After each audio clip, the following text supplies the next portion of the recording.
Tem gente que diz que a pior dor é a da perda, que enterrar alguém que a gente ama é o limite do que o coração humano consegue aguentar. Eu respeito quem pensa assim, mas essas pessoas nunca ficaram 6 horas sentadas num banco de rodoviária esperando pelo próprio filho, com uma cirurgia no coração marcada para o dia seguinte e o telefone tocando no vazio. Essas pessoas nunca ouviram a voz da própria nora dizer, com a frieza de quem manda um entregador embora: "Ele está ocupado, pega um táxi." E depois, o silêncio, o clique, o nada. Me chamo Madalena Vieira dos Santos. Tenho 69 anos. E essa história que eu vou contar agora é a história de como eu passei a vida inteira me diminuindo para caber nos espaços que sobravam na vida dos outros. E de como uma noite numa rodoviária vazia mudou tudo o que eu achava que sabia sobre mim mesma. Era uma terça-feira de março. Eu lembro porque terça-feira era o dia que o Osvaldo, meu marido, mais gostava da semana. Ele dizia que terça era o dia em que a semana realmente começava, que segunda ainda era ressaca de domingo. Osvaldo partiu há 23 anos, mas eu ainda penso nele toda terça-feira. Naquele dia, saí de Poços de Caldas às 10 da manhã, num ônibus da Aviação Cometa que fazia a linha até Campinas.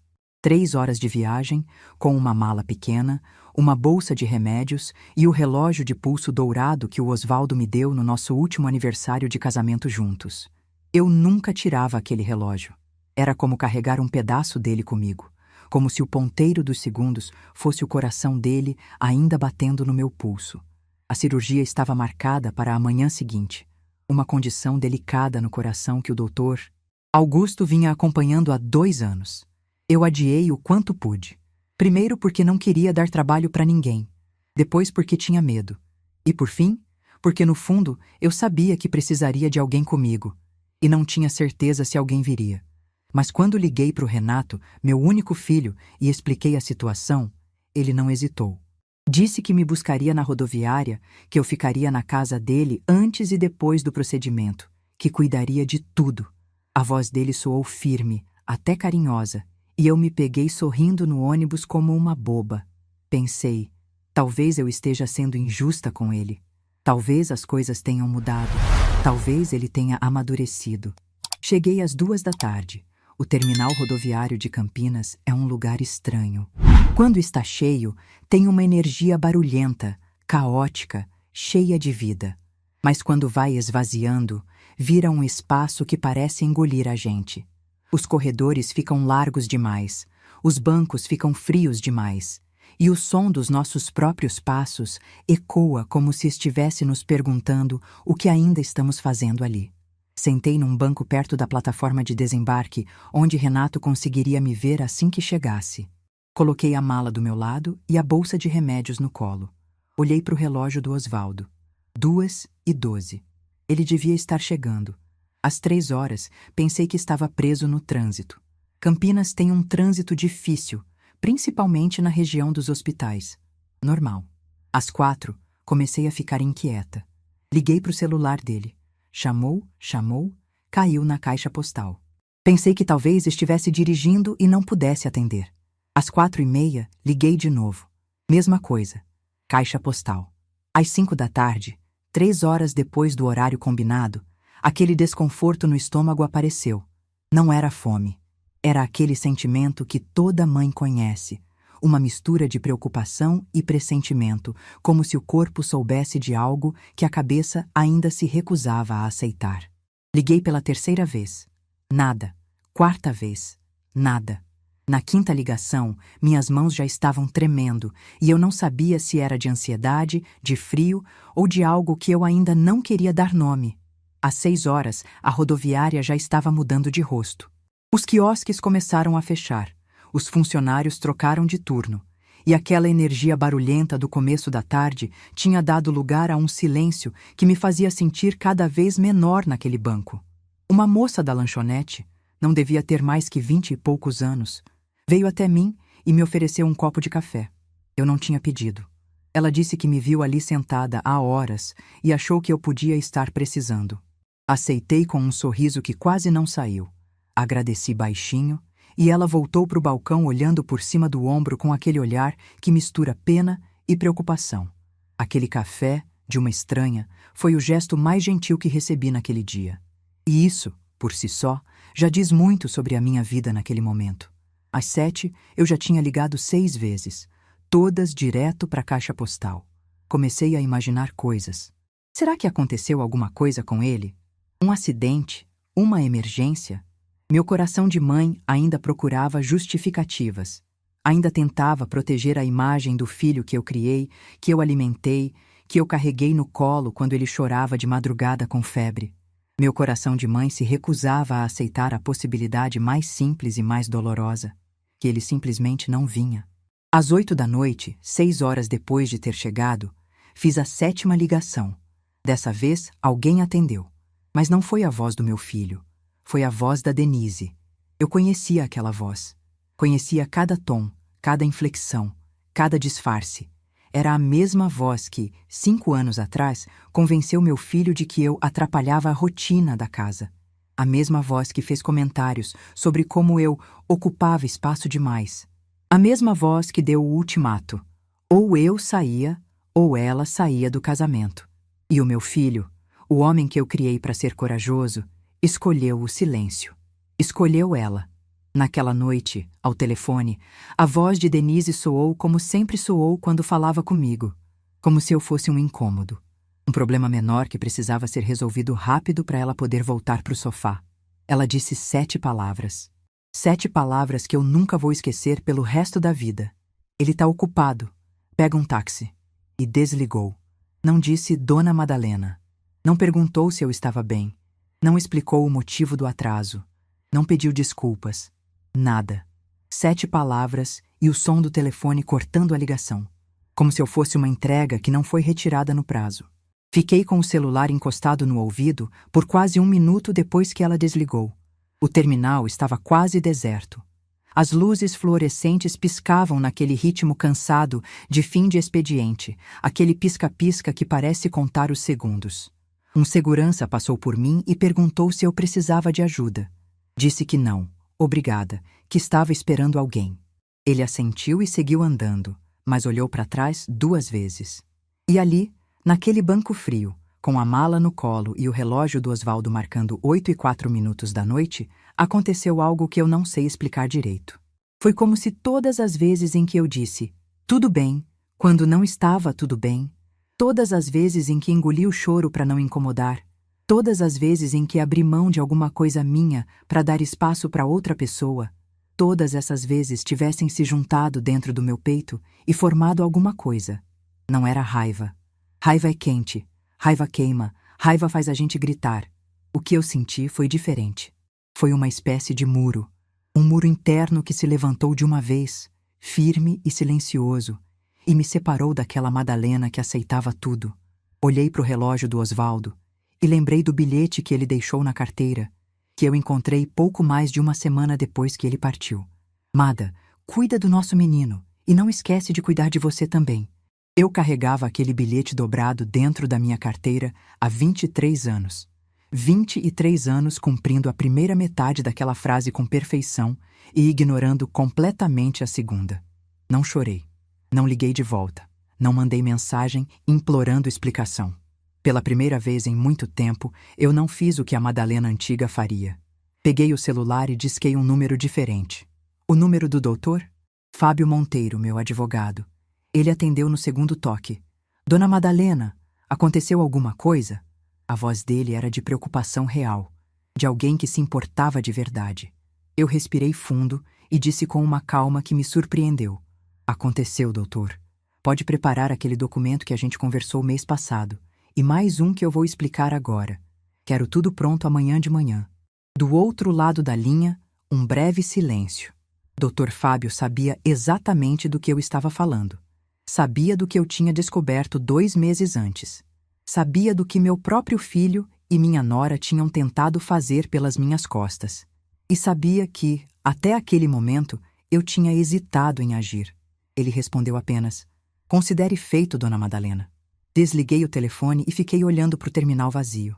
Um ônibus da última linha estava estacionando na plataforma, os últimos passageiros descendo com aquela pressa sonolenta de quem quer chegar em casa logo.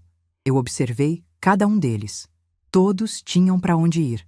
Todos tinham alguém esperando, e eu estava ali, uma mulher de 69 anos, véspera de uma cirurgia no coração, sem ninguém. Mas pela primeira vez, sem ninguém, não soou como derrota. Soou como escolha. Levantei daquele banco, peguei minha mala e minha bolsa de remédios e caminhei até a saída do terminal.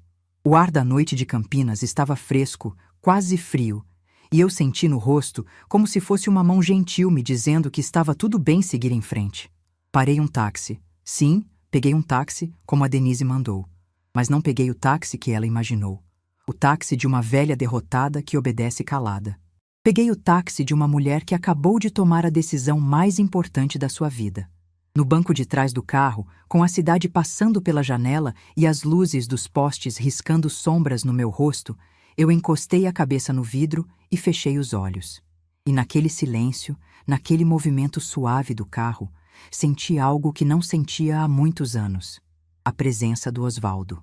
Não como fantasma, não como ilusão, como memória viva. Como se ele estivesse ali do lado, com aquele sorriso calmo que ele sempre tinha, me dizendo sem palavras que já era a hora. Que já era a hora de eu lembrar quem eu era antes de me tornar invisível. O táxi me deixou num hotel simples perto da rodoviária. Paguei a diária com o dinheiro que guardava para emergências, subi para o quarto e quando deitei naquela cama, uma cama de hotel, impessoal, com lençol branco e travesseiro fino, eu senti uma paz estranha. Não era a paz de quem resolveu tudo. Era a paz de quem parou de fingir. Abri a carteira e tirei o bilhete do Osvaldo. O papel já estava amarelado, as dobras já estavam gastas, mas a letra dele continuava ali, firme como a voz que eu ainda ouvia nos meus sonhos. Li de novo, em voz alta, pro quarto vazio ouvir. Mada, cuida do nosso menino e não esquece de cuidar de você também. Encostei o bilhete no peito e sussurrei. Agora eu vou cuidar, meu amor. Demorou, mas agora eu vou. Apaguei a luz. E naquela escuridão de quarto de hotel, com o barulho distante da cidade e o peso da cirurgia do dia seguinte, eu dormi. Dormi como não dormia há anos. Porque pela primeira vez eu não estava carregando o peso de agradar ninguém. Estava carregando apenas eu mesma. E descobri que eu era muito mais leve do que imaginava. Mas o que Renato e Denise não sabiam, o que ninguém sabia além de mim e do doutor Fábio, era que aquela carta que chegaria na manhã seguinte não trazia apenas um pedido de desocupação. Trazia algo muito maior. Algo que faria as mãos do meu filho tremerem ao ler. Algo que mudaria tudo. E quando ele abrisse aquele envelope, não haveria mais volta. Para vocês entenderem o que aquela noite na rodoviária significou para mim, eu preciso voltar no tempo. Preciso contar quem eu era antes de virar a mãe do Renato. Porque existiu uma Madalena antes dele. Uma mulher com nome, com sonhos, com vontade própria. E essa mulher foi desaparecendo tão devagar que nem eu mesma percebi quando ela sumiu de vez. Eu nasci em Poços de Caldas, numa casa simples no bairro da Estância, filha de seu Geraldo, marceneiro, e de Dona Aparecida, que costurava para fora. Éramos 5 irmãos. Eu era a do meio, a que nunca dava trabalho. Minha mãe dizia que mulher direita é a que sabe se calar na hora certa. Eu aprendi essa lição tão bem que passei a vida inteira calando, mesmo quando deveria ter gritado. Conheci Osvaldo aos 19 anos, num baile de São João. Motorista de ônibus, 4 anos mais velho, com um bigode grosso e um sorriso que fazia os olhos sumirem de tão apertados. Me tirou para dançar 3 vezes seguidas e, na terceira, disse no meu ouvido: Moça, eu já sei o seu nome. É o nome da mulher que eu vou casar. 7 meses depois, a gente estava no altar. Osvaldo era um homem bom. Não perfeito. Roncava, esquecia de aniversários, deixava a toalha molhada na cama, mas era bom no sentido que importa. Presente. Quando eu precisava conversar, ele sentava e ouvia. Quando eu chorava, ele ficava do lado sem tentar resolver. E quando o Renato nasceu, em 1987, Osvaldo chorou mais que eu na sala de parto. Pegou o menino no colo e disse: Esse aqui vai ter tudo que a gente não teve, Mada. E a gente se dedicou a cumprir essa promessa. Osvaldo trabalhava em turnos dobrados na aviação. Saía de madrugada e voltava quando o Renato já estava dormindo. Eu costurava durante o dia enquanto o menino brincava no chão da sala, e à noite fazia doces por encomenda para completar a renda. Cada centavo que sobrava ia para uma poupança que a gente chamava de o futuro do Renato. Era para a faculdade, para o primeiro carro, para uma vida melhor que a nossa. Renato cresceu cercado de cuidado. Nunca faltou comida na mesa, nunca vestiu roupa remendada, nunca ouviu a gente brigar por dinheiro. Eu fazia questão que ele tivesse uma infância tranquila. Talvez por isso tenha protegido ele demais. Talvez por isso ele nunca aprendeu que as coisas têm um custo, que o conforto que ele vivia tinha o preço do suor de duas pessoas que se amavam mais do que amavam a si mesmas. Quando Renato fez 16 anos, o mundo desabou. Osvaldo saiu para trabalhar numa quarta-feira de manhã, como sempre. Me deu um beijo na testa, pegou a marmita que eu tinha preparado e disse: "Hoje vou chegar cedo, Mada. A gente podia assistir aquele filme que você queria." Ele nunca chegou. O infarto aconteceu no meio da linha, entre uma parada e outra. Os passageiros contam que ele encostou o ônibus no acostamento, desligou o motor e tombou sobre o volante. Não sofreu, disseram. Foi rápido. Como se isso fizesse diferença para quem ficou para trás. Eu recebi a notícia por telefone, da empresa de ônibus. Uma voz formal, quase mecânica, pedindo que eu fosse até o hospital municipal identificar o corpo. Desliguei o telefone e fiquei parada no meio da cozinha, com o cheiro da comida que eu estava preparando para o almoço dele ainda no ar. Renato chegou da escola e me encontrou assim, de pé, parada, sem conseguir falar. Ele entendeu antes de eu dizer qualquer coisa. O grito que ele deu naquele dia ainda mora dentro de mim. Nos meses seguintes, eu funcionei no automático. Acordava, preparava café, mandava Renato para a escola, costurava, limpava a casa, fazia doces, dormia.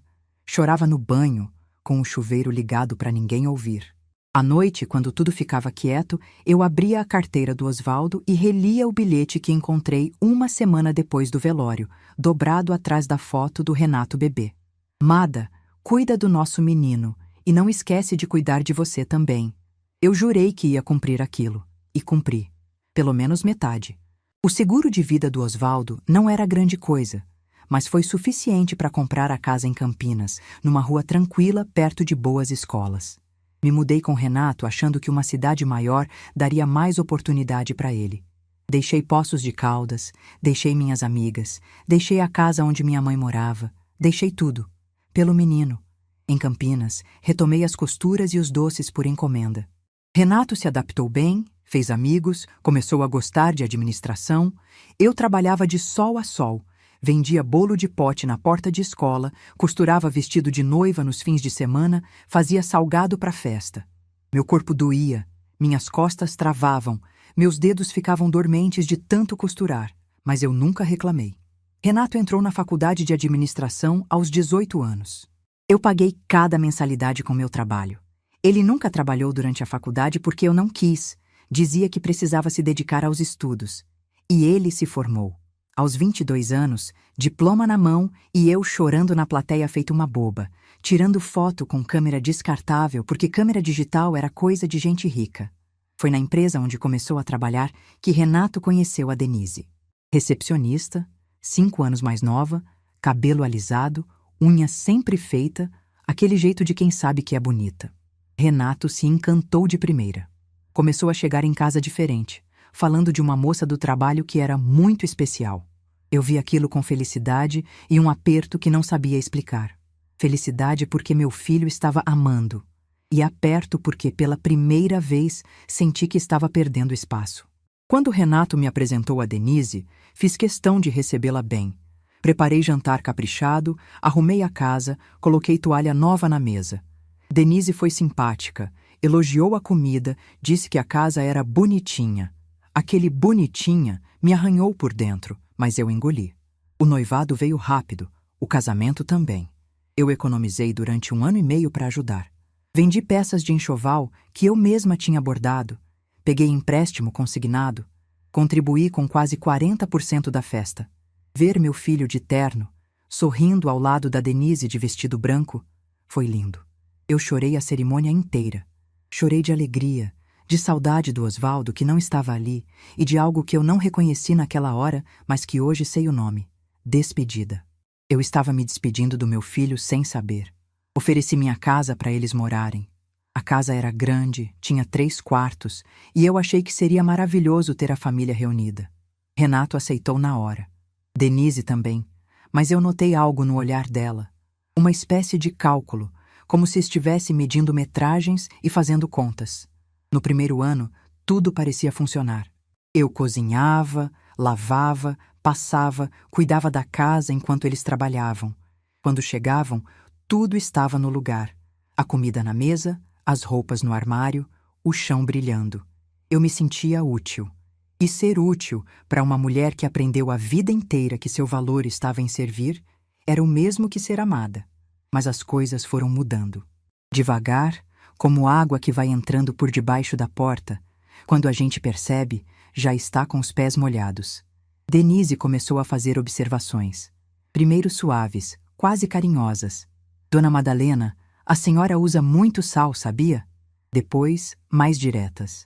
Essa casa tem cheiro de fritura o dia inteiro, não tem como. Depois francas. Renato, sua mãe precisa entender que a casa agora é nossa também. Eu fui me adaptando. Mudei o tempero. Abri as janelas, comecei a cozinhar com a porta fechada. Diminuí o volume da televisão porque Denise reclamava. Parei de receber Dona Márcia, minha vizinha, porque Denise disse que visitas toda hora atrapalham. Aos poucos, sem perceber, fui reduzindo minha própria existência dentro da casa que era minha. Fui me tornando menor, mais silenciosa, mais invisível. Quando o Bruno nasceu, achei que tudo iria melhorar. Meu primeiro neto. Eu chorei de alegria no hospital. Quis pegar ele no colo, quis ajudar. Mas Denise criou uma barreira. Não deixava eu dar banho, não deixava eu trocar fralda. Dizia que pessoas mais velhas não têm reflexo para cuidar de recém-nascido. Cada vez que eu estendia os braços para o meu neto, ela encontrava um motivo para afastar. E Renato ficava quieto. Sempre quieto. Com a Isabela, 3 anos depois, foi a mesma coisa. Eu podia olhar, mas não tocar. Podia estar na casa, mas não participar. Era como ser público de uma peça de teatro na própria sala. Via tudo, mas não fazia parte de nada. Aos poucos, perdi os espaços físicos da casa. Primeiro o quarto principal, que Denise transformou num closet. Depois, a sala, que virou brinquedoteca. Fui empurrada para um quartinho nos fundos, com uma cama de solteiro e um armário que rangia. A casa que eu comprei com o suor do Osvaldo, com o seguro da vida dele, e eu dormia num cômodo de empregada. Quando eu sentia vontade de chorar, ia para o banheiro, ligava o chuveiro e chorava ali, com a água abafando o som. Exatamente como fazia quando Osvaldo partiu. Chorar em silêncio tinha se tornado minha única forma de expressão. 5 anos atrás veio o ultimato. Denise disse para Renato que ou eu saía ou ela saía do casamento. Ele veio conversar comigo com aquela voz mole, olhos no chão, dizendo que seria melhor para todo mundo se eu fosse morar em outro lugar. Eu olhei para ele e esperei. Esperei que ele dissesse, mas eu não concordo, ou eu vou lutar para você ficar. Não disse nada. Só ficou parado com a cara de quem queria que o assunto acabasse logo. Me mudei para Poços de Caldas, para o apartamento da minha mãe que estava alugado. Pedi para o inquilino sair e me instalei ali. Sozinha, aos 64 anos, com uma mala e o relógio do Osvaldo no pulso. Mas mesmo depois de sair, não parei de dar. Mandava metade da aposentadoria todo mês. Pagava material escolar, uniforme, presente dos netos. Ia a Campinas de ônibus nos feriados para cozinhar e cuidar das crianças enquanto eles viajavam. E cada vez que voltava para Poços, voltava mais vazia, mais cansada. Numa dessas visitas, Renato me pediu para assinar uns papéis. Disse que era coisa do banco, que precisava da minha assinatura para resolver uma burocracia do imóvel. Eu quase assinei. O papel estava ali, a caneta na minha mão, e eu quase fiz o que sempre fiz. Obedeci sem perguntar, mas algo me impediu. Uma voz lá no fundo, talvez a voz do Osvaldo, talvez a minha própria voz que eu tinha calado por décadas, disse: lê antes. Eu disse que ia levar para casa e ler com calma. Vi a cara do Renato mudar. Vi o olhar dele cruzar com o da Denise por meio segundo. Vi o desconforto. E guardei aquele papel na bolsa. Quando mostrei para o Dr. Fábio, na semana seguinte, ele ficou em silêncio por quase 1 minuto. Depois olhou para mim e disse: Dona Madalena, se a senhora tivesse assinado isso, teria aberto mão de qualquer contestação futura sobre a posse do imóvel. Eles estão tentando tomar a sua casa. O chão sumiu. Eu precisei de um copo de água e 2 minutos sentada para conseguir respirar. Meu filho, o menino que eu criei, que eu alimentei, que eu protegi do mundo inteiro, tentando me roubar, não com violência, com uma caneta e um documento que eu quase assinei confiando nele. Dr. Fábio descobriu que já existia um pedido de usucapião em andamento. Renato e Denise tinham contratado um advogado para alegar que moravam no imóvel há mais de 15 anos e que eu havia abandonado a propriedade. Tudo calculado, tudo friamente planejado. Ele bloqueou o processo e me orientou a preparar a documentação necessária para retomar o imóvel quando eu estivesse pronta. Quando a senhora decidir, Dona Madalena, sem pressa, mas saiba que a lei está do seu lado. Eu saí daquele escritório carregando um peso que nenhuma mala do mundo poderia conter. Carreguei aquilo em silêncio durante 2 meses. 2 meses fingindo que não sabia. 2 meses atendendo ligações do Renato, mandando dinheiro, sendo a mãe que ele achava que eu era. Ingênua, submissa, incapaz de reagir. Até aquela noite na rodoviária. Até aquele banco frio. Até aquelas 7 palavras geladas que me acordaram de um sono que durou décadas. E quando eu liguei para o Dr. Fábio naquela noite e disse: "Pode preparar tudo", não estava agindo por impulso. Estava agindo com a clareza de uma mulher que finalmente enxergou o que estava diante dos olhos o tempo inteiro. A diferença entre aquela Madalena e a que eu fui a vida inteira era simples. Eu tinha parado de me enganar. Na manhã seguinte, enquanto eu estivesse deitada numa maca de hospital, de olhos fechados e o coração aberto para um bisturi, uma carta registrada estaria chegando na porta daquela casa. E dentro dela, 2 verdades que meu filho jamais imaginou que eu tivesse coragem de revelar. Mas essa parte eu conto no próximo capítulo. Acordei às 5h42 da manhã. Sei a hora exata porque a primeira coisa que fiz ao abrir os olhos foi olhar para o relógio do Osvaldo no criado mudo do hotel. O quarto estava escuro, só entrava uma fresta fina de luz pela cortina que não fechava direito. Fiquei deitada por uns 2 minutos, ouvindo o barulho da cidade acordando lá embaixo. Motor de ônibus, uma buzina distante, o arrastar de uma porta de ferro de algum comércio abrindo. Sons de um mundo que continuava funcionando normalmente enquanto eu estava ali, sozinha, prestes a entregar meu coração nas mãos de um médico sem ter uma única pessoa me esperando na sala ao lado. Levantei devagar, tomei um banho morno, vesti a roupa que tinha separado, uma blusa clara de botão e uma calça confortável, e arrumei a mala. Coloquei o bilhete do Osvaldo dentro do bolso da blusa, perto do peito, perto do coração que iam abrir dali a poucas horas. Desci para o café da manhã do hotel. Sentei sozinha numa mesa do canto. A atendente trouxe meu café e perguntou se eu estava de viagem. Respondi que estava ali por um procedimento médico. Ela perguntou se alguém iria me acompanhar. Eu sorri de leve e disse: "Estou bem acompanhada." E apontei para o relógio no meu pulso. Ela não entendeu. Mas tudo bem. Eu entendia. E naquela manhã, isso bastava. Cheguei ao Hospital Municipal de Campinas às 7h15. Fui direto na recepção, informei meu nome e a atendente confirmou o procedimento. Me deu uma pulseira com meu nome e perguntou quem era meu acompanhante.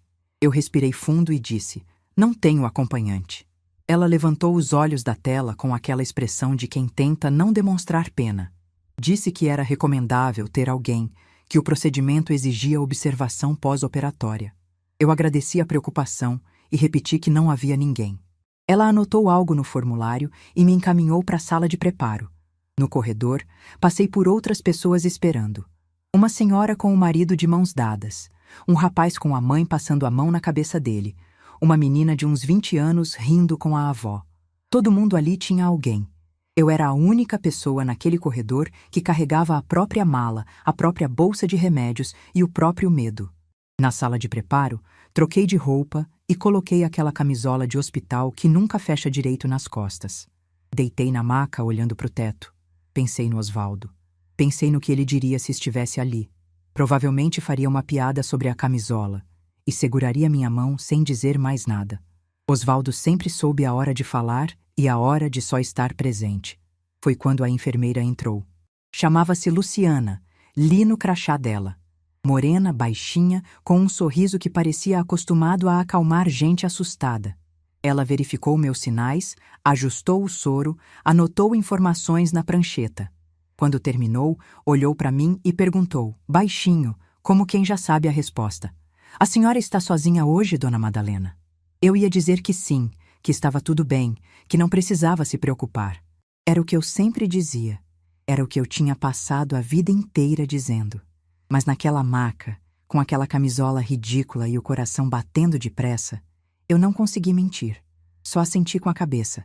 Luciana não disse nada. Puxou um banquinho, sentou do meu lado e segurou minha mão. Ficou ali, em silêncio, por quase 5 minutos. Não disse, vai dar tudo certo. Não disse, a senhora é forte. Só ficou ali, presente, como Osvaldo fazia. E aquele gesto tão simples de uma mulher que eu não conhecia e que provavelmente nunca mais veria na vida, me fez engolir um choro que eu estava segurando desde a noite anterior. "Eu vou ficar de olho na senhora", ela disse antes de sair. "Quando acordar, vou ser a primeira pessoa que vai ver."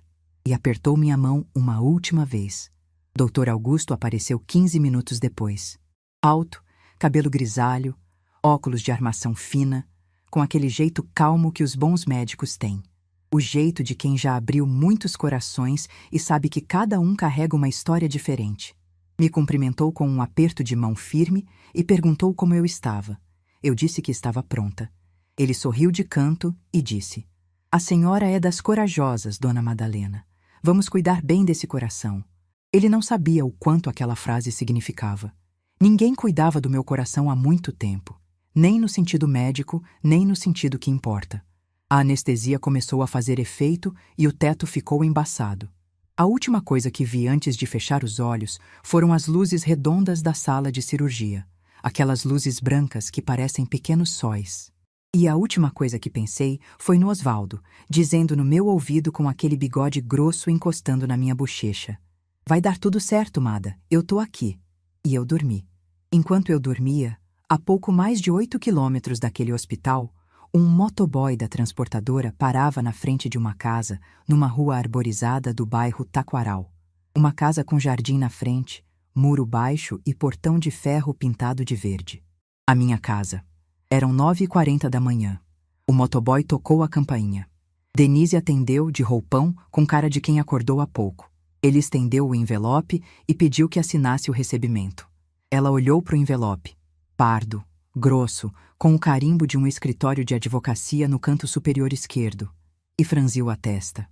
Assinou sem entender e fechou o portão. Eu sei desses detalhes porque, semanas depois, o próprio Renato me contou tudo. Contou com aquela voz baixa de quem está revivendo um pesadelo. Denise colocou o envelope na mesa da cozinha e foi acordar o Renato. Disse que chegou uma coisa de advogado. Renato desceu, pegou o envelope e rasgou a lateral com o dedo. Tirou de dentro 2 documentos grampeados separadamente. O primeiro era uma notificação formal de desocupação. Linguagem jurídica, direta, sem rodeios. Informava que a proprietária do imóvel, Madalena Vieira dos Santos, concedia prazo de 30 dias para desocupação voluntária do bem. Caso o prazo não fosse cumprido, seriam adotadas as medidas judiciais cabíveis, incluindo ação de reintegração de posse. Renato leu aquilo e ficou parado. Denise, do outro lado da mesa, perguntou o que era. Ele não respondeu. Pegou o segundo documento, e foi aí que as mãos dele começaram a tremer. O segundo documento era uma cópia integral do processo de usucapião que ele e Denise haviam movido contra mim. Todas as páginas, todos os argumentos, todos os dados que eles acharam que eu nunca veria. Mas, no canto superior direito da primeira folha, carimbado em tinta vermelha, estava escrito o que mudou tudo: processo indeferido e arquivado. Junto com a cópia, uma carta escrita pelo Dr. Fábio, curta e precisa. Prezado Renato, informo que sua mãe, senhora Madalena Vieira dos Santos, está ciente de toda a documentação referente à tentativa de usucapião do imóvel situado na Rua das Palmeiras, 347, Taquaral, Campinas, SP. O processo foi indeferido por ausência dos requisitos legais.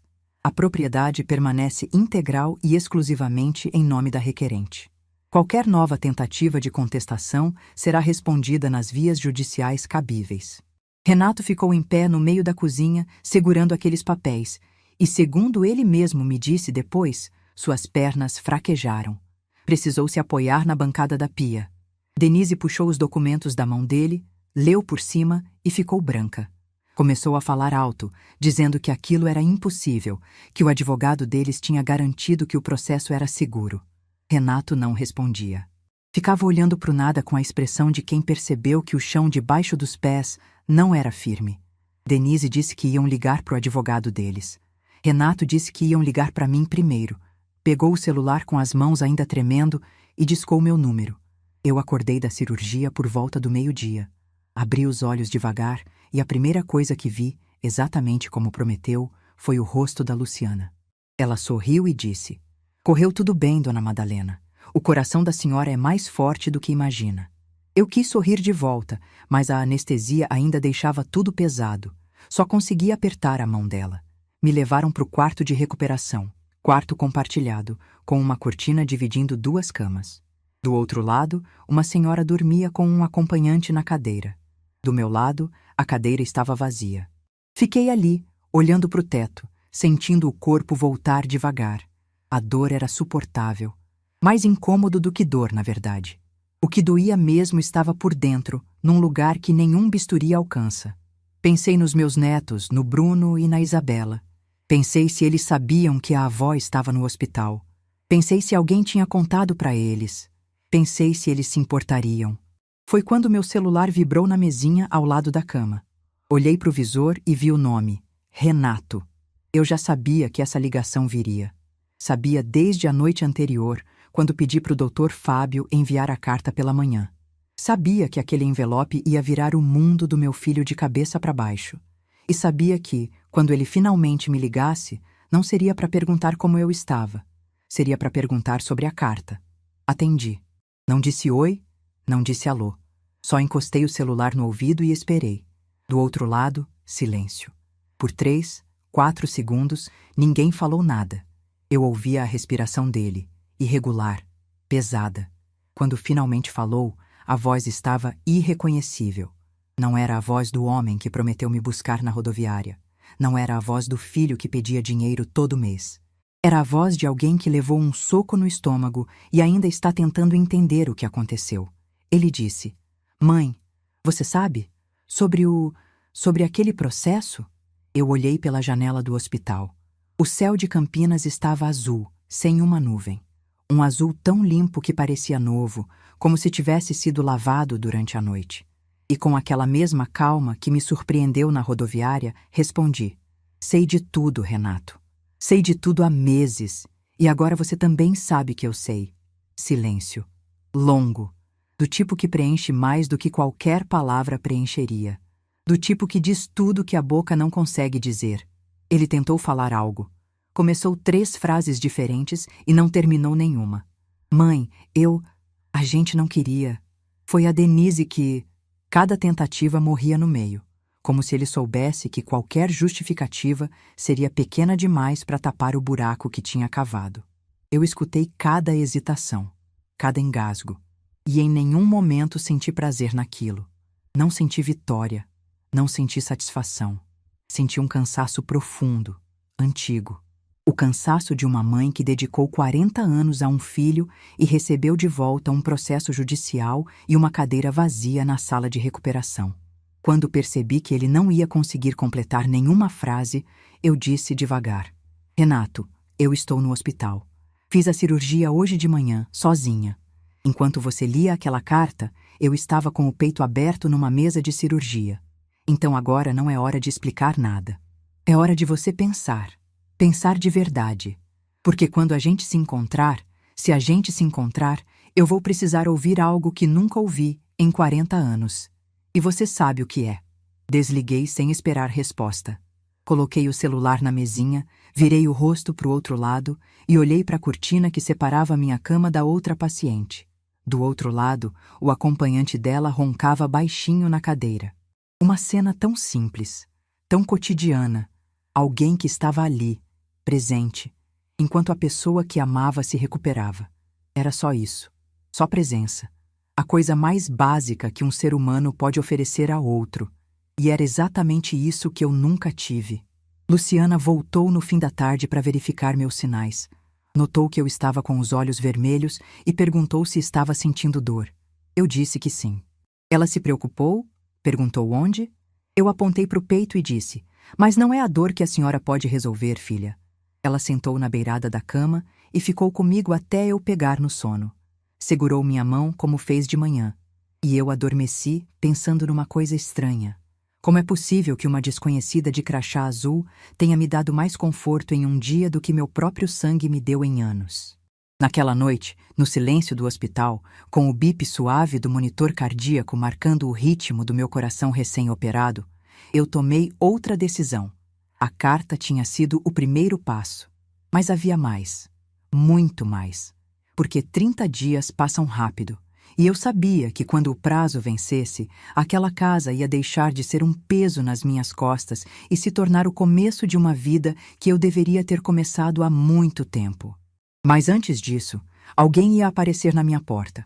Alguém que eu conhecia muito bem.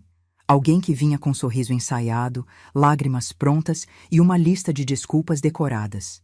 E dessa vez eu estava preparada. Recebi alta do hospital 4 dias depois da cirurgia.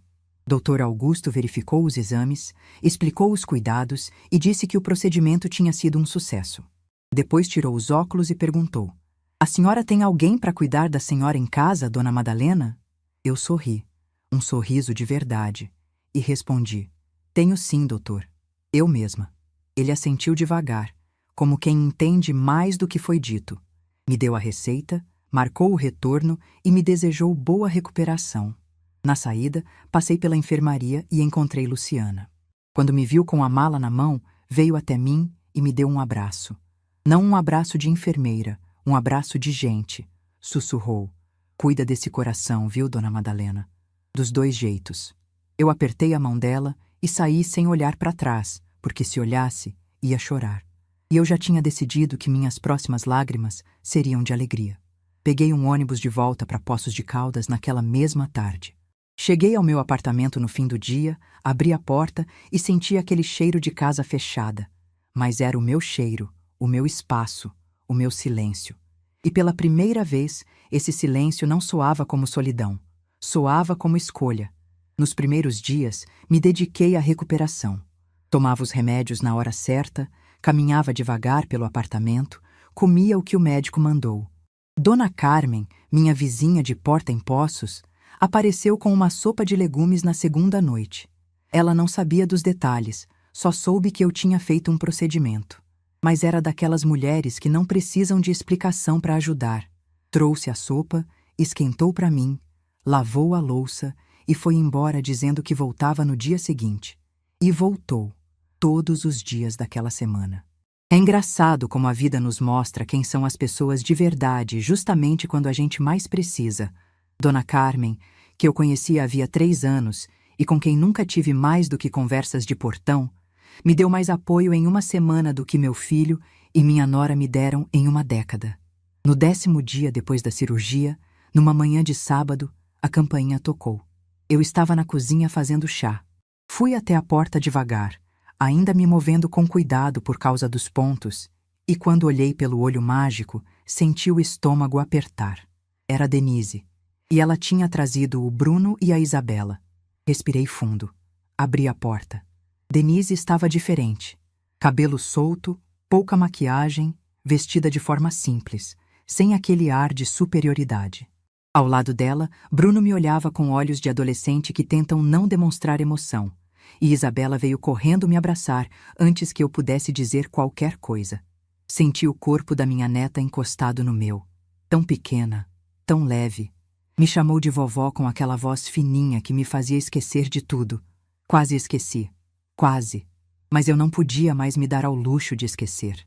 Esquecer era o que eu fazia antes, e antes quase me custou tudo. Convidei eles para entrar. Preparei suco para os netos, ofereci café para Denise, agi como anfitriã, educada, cordial. Enquanto as crianças se acomodavam na sala, Denise sentou na cadeira da cozinha e começou o roteiro que ela certamente tinha ensaiado no carro. Disse que estava preocupada comigo, que soube da cirurgia e ficou arrasada de saber que eu fiz sozinha, que se tivesse sabido, teria ido ao hospital, que as crianças perguntavam por mim todo dia e que a casa não era a mesma sem a minha presença.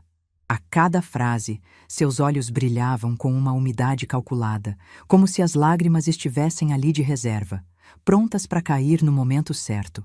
Eu deixei ela falar. Servi o café, sentei na minha cadeira e escutei tudo com a mesma paciência com que se ouve chuva no telhado, sem interromper, sem reagir, sem dar o que ela esperava. Quando terminou, Denise fez uma pausa dramática e disse, com a voz embargada: Dona Madalena, aquele processo, a senhora precisa entender. Foi ideia do nosso advogado. Ele disse que era um procedimento normal, que todo mundo faz quando mora num imóvel há muitos anos. A gente não sabia que era contra a senhora. A gente nunca faria isso. Olhei para ela. Olhei bem, com toda a calma que eu havia construído nos últimos dias. E perguntei, com a voz mais serena que já usei na vida: Denise, deixa eu ver se eu entendi. Você está me dizendo que vocês contrataram um advogado, reuniram documentos, abriram um processo na justiça para ficar com a minha casa e vocês não sabiam que era contra mim? Que a minha casa ia passar para o nome de vocês sem o meu consentimento e vocês achavam que era normal? Ela abriu a boca para responder, mas eu não deixei.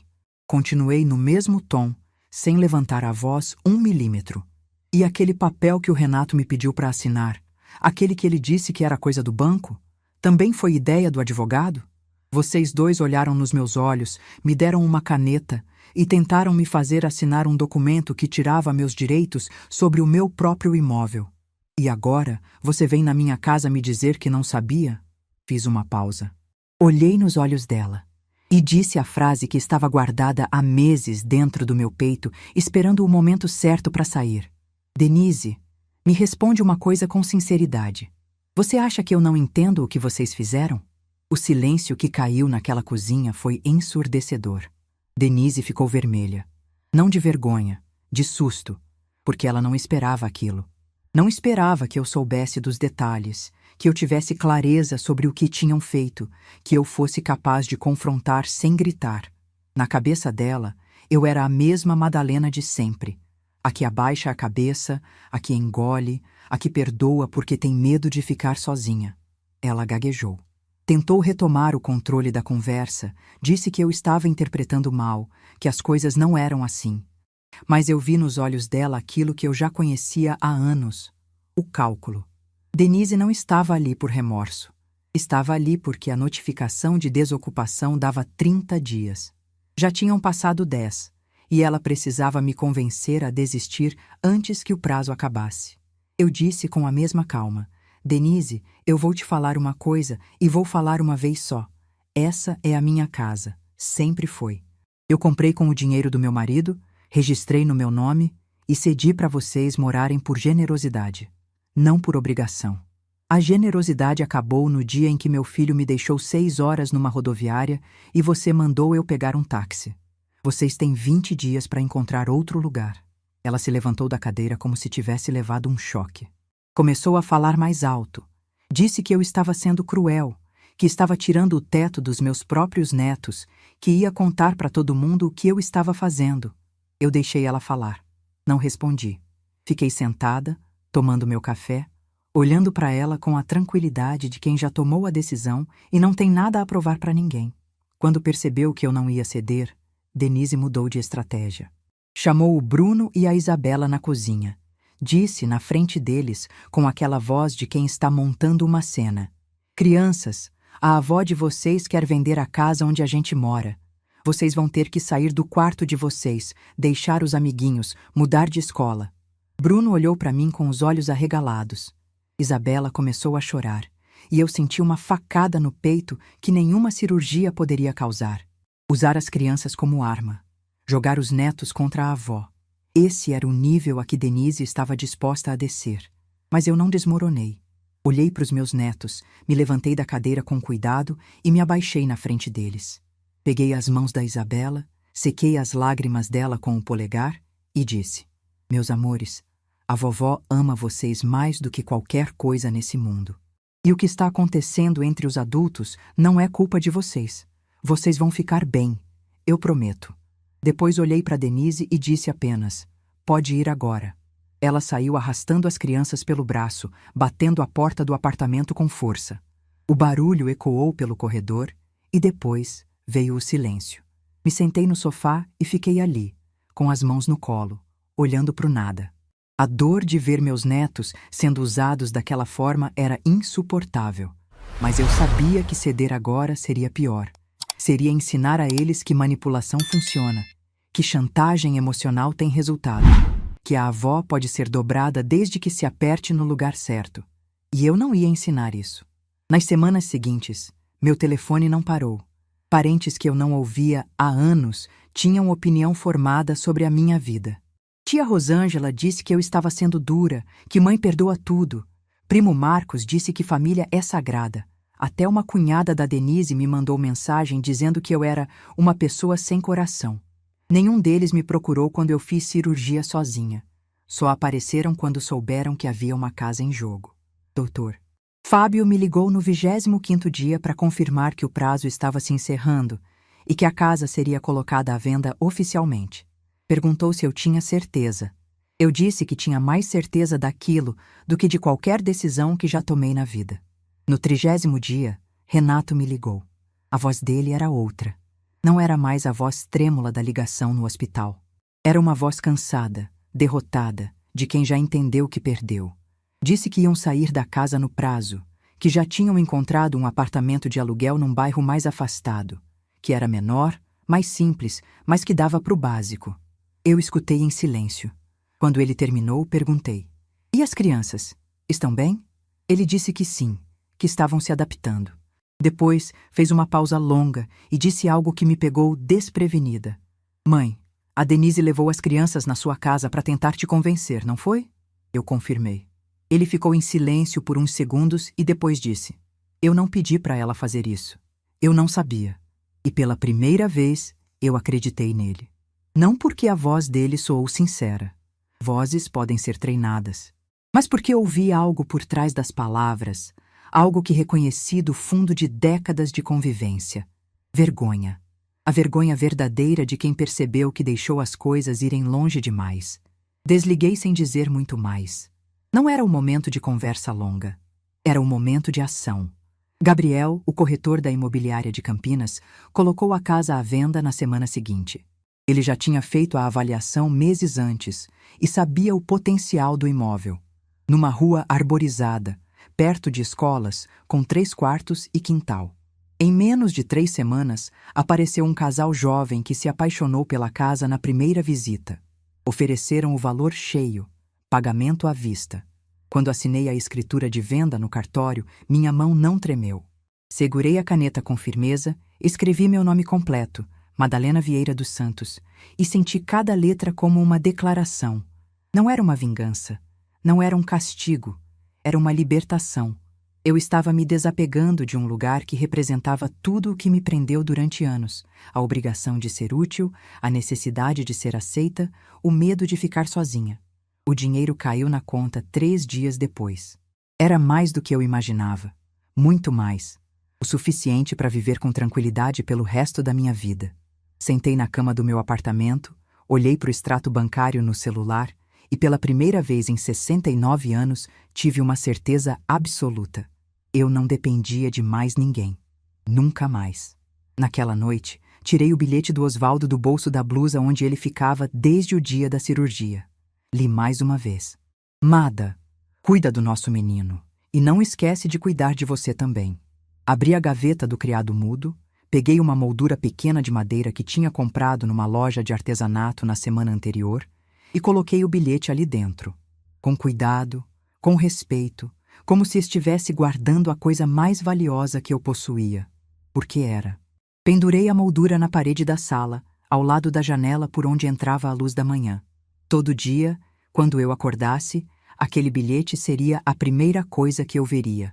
Não como lembrança do passado, como promessa do presente. Olhei para o relógio do Osvaldo no meu pulso. 9h23 da noite. Uma hora qualquer, de um dia qualquer, numa vida que finalmente era minha. Mas a história não termina aqui. Porque meses depois, numa tarde de domingo, a campainha do meu apartamento tocou. E quando abri a porta, encontrei alguém que eu não esperava ver. Alguém com os olhos vermelhos, as mãos vazias e uma única frase nos lábios. Uma frase que eu esperei 40 anos para ouvir. 6 meses. 6 meses se passaram entre a venda da casa e aquela tarde de domingo em que a campainha tocou. 6 meses em que eu aprendi mais sobre mim mesma do que nos 69 anos anteriores juntos. Nos primeiros dias depois da venda, fiz algo que nunca tinha feito na vida. Parei. Simplesmente parei. Não cozinhei para ninguém, não limpei nada que não fosse meu, não atendi telefone de parente opinador, não corri atrás de compromisso nenhum. Sentava na varanda do meu apartamento em Poços de Caldas, aquele apartamento que minha mãe me deixou, e ficava olhando o movimento da rua com um café na mão. Às vezes, ficava ali uma hora inteira sem pensar em nada. E era maravilhoso. Eu não sabia que o vazio podia ser tão cheio de paz. Com o dinheiro da venda, investi a maior parte em aplicações seguras. Separei uma quantia para o dia a dia e outra para realizar coisas que eu tinha engavetado a vida inteira. A primeira foi reformar o apartamento. Pintei as paredes de um amarelo suave que me lembrava a cozinha da minha mãe. Troquei os móveis antigos por peças que eu escolhi sozinha. Comprei cortinas novas, vasos de planta para a varanda, uma poltrona confortável que coloquei perto da janela só para ler. Cada escolha me dava uma sensação que eu tinha esquecido: autonomia. Eu estava decorando minha própria vida, não apenas o cenário da vida dos outros. Dona Carmen, minha vizinha, ficou impressionada com a mudança.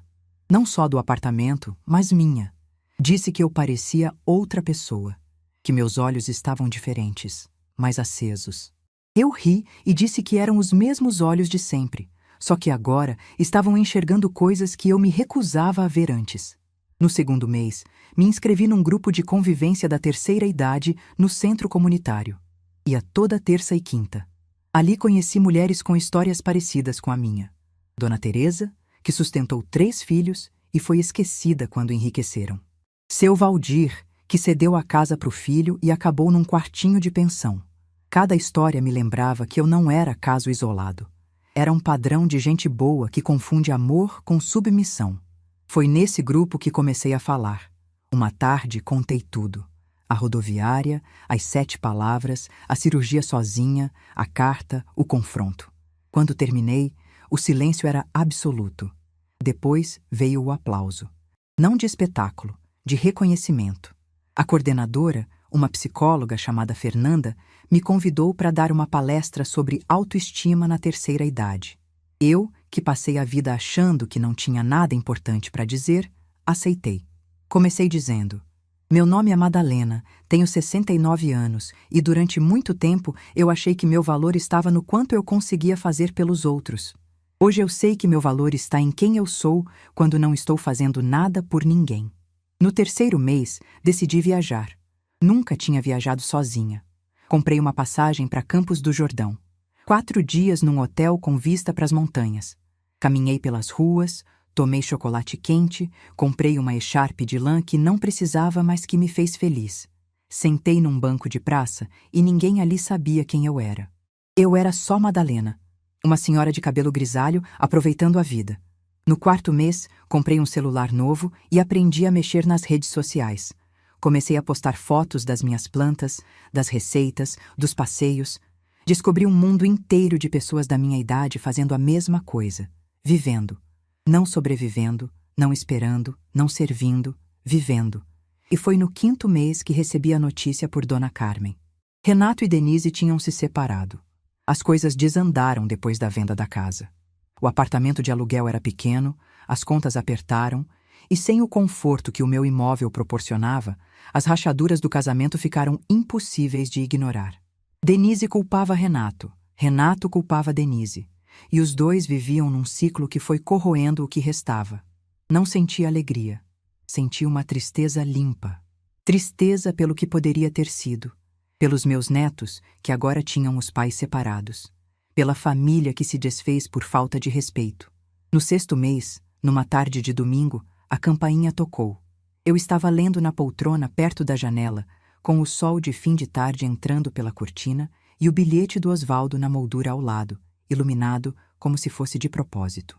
Levantei devagar, fui até a porta e olhei pelo olho mágico. Era o Renato, sozinho. Sem Denise, sem as crianças, sem estratégia. Vestia uma camiseta simples, estava com barba por fazer e parecia ter envelhecido 5 anos em 6 meses. Mas o que me chamou a atenção foram os olhos. Estavam vermelhos, inchados, como quem chorou no caminho e tentou disfarçar antes de tocar a campainha. Abri a porta. Ele ficou parado no corredor, com as mãos vazias, sem presente, sem envelope, sem nada para oferecer além de si mesmo. E por um instante, eu vi naquele homem de quase 40 anos o menino de 5 que corria para o meu colo quando tinha pesadelo. O menino que eu embalava cantando baixinho até ele dormir. Convidei para entrar. Ele sentou no sofá, eu sentei na poltrona. Ofereci café. Ele recusou. Ficou em silêncio por quase 1 minuto, olhando para o chão, apertando as próprias mãos como se estivesse juntando coragem. Quando levantou o rosto, seus olhos encontraram a moldura na parede. O bilhete do Osvaldo. Ele leu de longe, porque conhecia aquela letra. Conhecia aquele papel amarelado. E ao ler, alguma coisa dentro dele quebrou. A voz saiu trêmula, quase irreconhecível. Mãe, eu vim pedir perdão. Não disse desculpa, disse perdão. E há uma diferença enorme entre as duas coisas. Desculpa é o que a gente pede quando derrama café na toalha. Perdão é o que a gente pede quando sabe que machucou alguém de um jeito que não tem conserto fácil. Ele continuou, com pausas longas entre as frases, como se cada palavra custasse. Eu passei esses meses pensando no que a senhora disse no hospital. Que eu sabia o que precisava dizer. E eu sabia. Sempre soube. Mas eu era covarde demais para dizer. Covarde demais para admitir que eu deixei a Denise tomar decisões que eu deveria ter impedido. Covarde demais para reconhecer que a senhora fez tudo por mim e eu não fiz nada pela senhora. Eu escutei.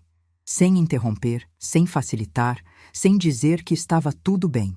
Porque não estava tudo bem. E fingir que estava seria repetir o erro de uma vida inteira. Ele disse que a separação abriu os olhos dele. Que sem a Denise ditando as regras, ele começou a ver as coisas com clareza pela primeira vez. Que olhou para trás e sentiu vergonha de quem tinha se tornado. Disse que os filhos perguntavam pela avó toda semana e que ele não sabia o que responder, porque sabia que não merecia pedir nada. Quando terminou, ficou em silêncio, com os olhos fixos na moldura do bilhete. Eu olhei para ele por um longo momento. Olhei para o homem que ele era agora e procurei o menino que ele foi. E encontrei. Lá no fundo, por trás da vergonha e do cansaço, ainda estava o menino que chorava de madrugada chamando pelo pai. Eu disse: Renato, eu aceito o seu pedido, mas aceitar não significa esquecer. Significa que eu escolho não carregar mais esse peso. O perdão é mais para mim do que para você. Porque eu passei tempo demais carregando mágoa, e meu coração, esse coração que já foi aberto por um bisturi, não aguenta mais peso que não é dele. Ele chorou. Chorou como não o via chorar desde o dia em que perdeu o pai. E eu não me levantei para abraçá-lo. Não dessa vez. Fiquei na minha poltrona, firme, presente, mas sem ceder à armadilha de sempre. A armadilha de consolar quem me machucou, só porque não suporto ver alguém sofrer. Quando ele se acalmou, eu disse que a porta da minha casa estaria aberta para ele e para os meus netos. Mas que seria diferente. Que eu não voltaria a ser a mãe que aceita tudo em silêncio e que ele precisaria aprender a me tratar como pessoa, não como serviço. Ele assentiu. Disse que ia tentar. Eu respondi que tentar não bastava, que precisava fazer, e que eu estaria observando. 3 semanas depois, Renato trouxe o Bruno e a Isabela para me visitar. Eles vieram num sábado de manhã e, quando entraram no apartamento, ficaram olhando tudo com curiosidade. Isabela correu direto para as plantas da varanda. Bruno ficou parado na sala, observando a moldura do bilhete com uma expressão pensativa que me lembrou o Osvaldo. Eu não enchi eles de presente, não preparei um banquete, não tentei compensar o tempo perdido com exagero. Fiz um bolo simples, coloquei na mesa da cozinha e a gente sentou para conversar. Perguntei sobre a escola, sobre os amigos, sobre o que estavam gostando de fazer. Escutei mais do que falei. E pela primeira vez, senti que estava sendo avó de verdade, não uma avó de serviço. No meio da tarde, Isabela veio se sentar do meu lado na varanda. Ficou me olhando por uns segundos, com aquele jeito que criança tem de estudar a gente sem disfarçar. Depois disse, com a naturalidade que só uma menina de 11 anos consegue ter: "Vovó, a senhora tá diferente, tá mais bonita." Eu sorri. Perguntei por que ela achava isso.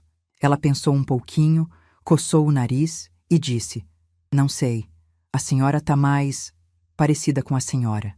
Engoli o choro, porque aquela menina de 11 anos, sem saber, tinha resumido em uma frase tudo o que eu levei 69 anos para entender.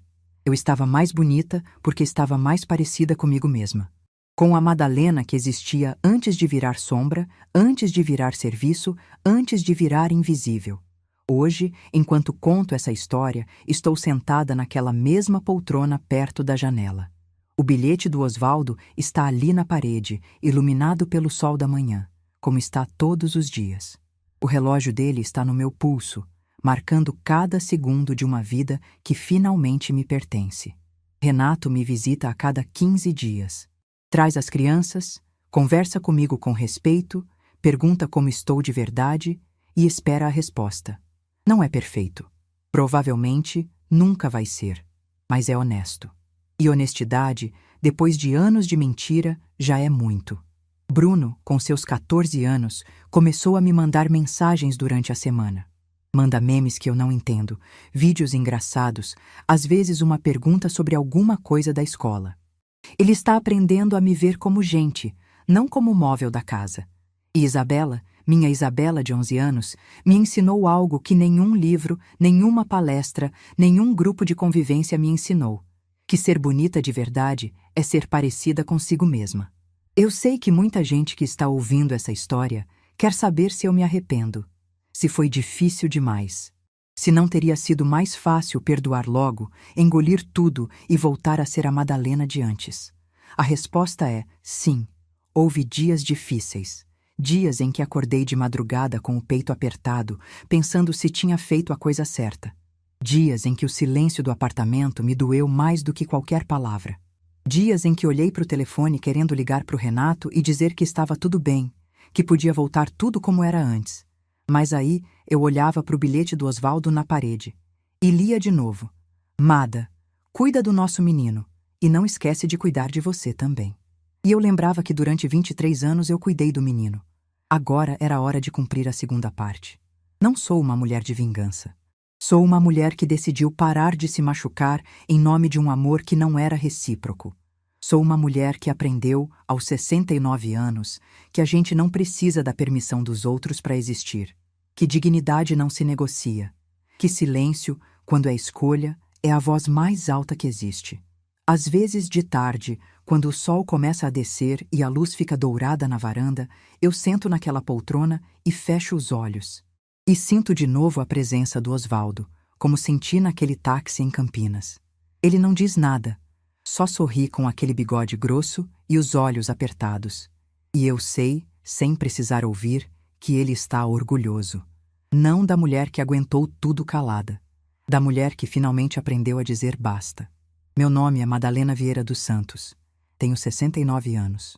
E essa é a história de como eu encontrei a mulher que sempre fui, escondida debaixo de décadas de silêncio. Se vocês me perguntarem o que eu aprendi com tudo isso, eu respondo com uma certeza que nenhum tribunal, nenhum documento e nenhuma carta registrada pode dar. O amor que vale a pena é o amor que não exige que a gente desapareça para caber na vida de outra pessoa. E esse amor eu finalmente encontrei. Em mim. Se essa história tocou seu coração, deixe seu like, se inscreva no canal e comente aqui embaixo. No meu lugar, o que você faria? Sua mensagem pode iluminar o dia de alguém.